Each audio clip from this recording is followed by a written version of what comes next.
why did Ashley choose Qigong? So I really attribute this Qigong and seeking out Qigong to my birth story and how I was birthed into the world. And it might not look like it right now, but I do have a disability.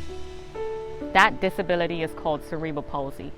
And if you don't know what cerebral palsy is, it affects the motor and sensory aspects of the brain and happens during gestation, the birthing process, or just after birth.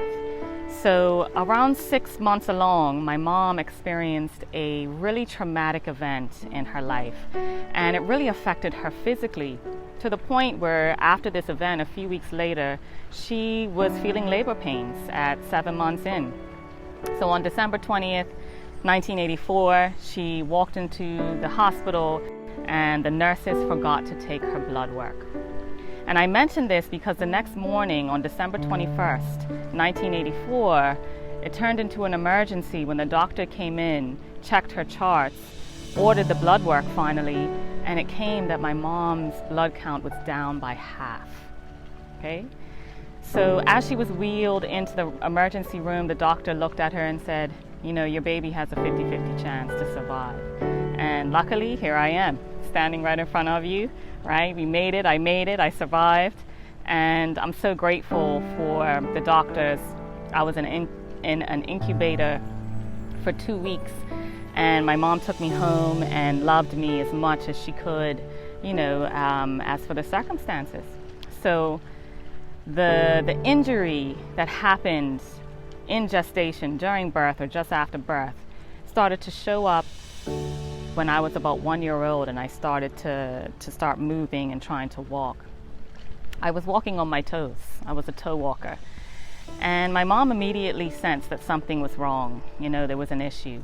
And she took me to the doctors and went to the specialists, and lo and behold, they found because of the lack of blood or the loss of blood during that time, it affected the development of my brain.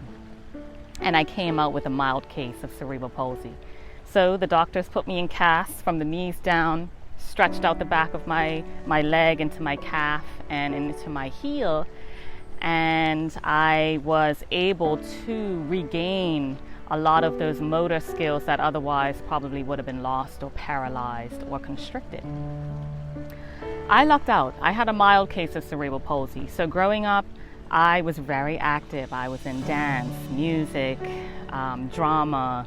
I was really into sports, basketball, football. I swam competitively.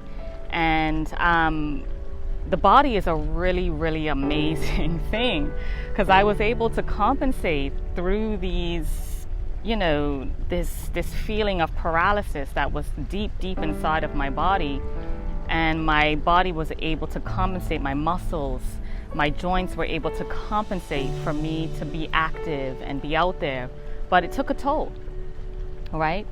Because of the paralysis, because of the overcompensation, I started to feel the effects of the muscle imbalances happening within my body as I started to grow older.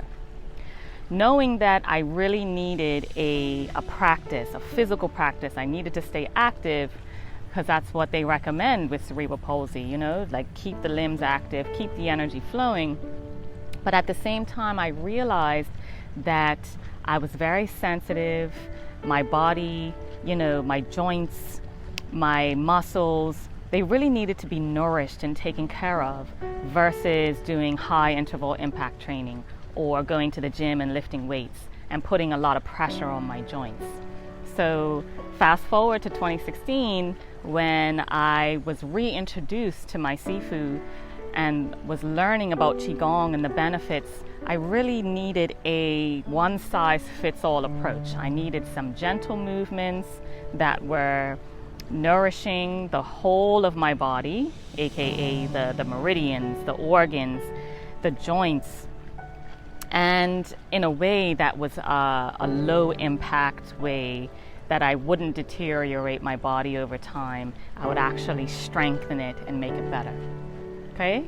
So, well, that's my story and why I chose Qigong And I really feel like it's my purpose to bring this to the world, this ancient practice of Qigong, in order to help people nourish themselves from the inside out, to allow them to realize that the outer is really a result of the inner work that we do, and on a physical level, it's really working the meridians, working the organs, working the insides.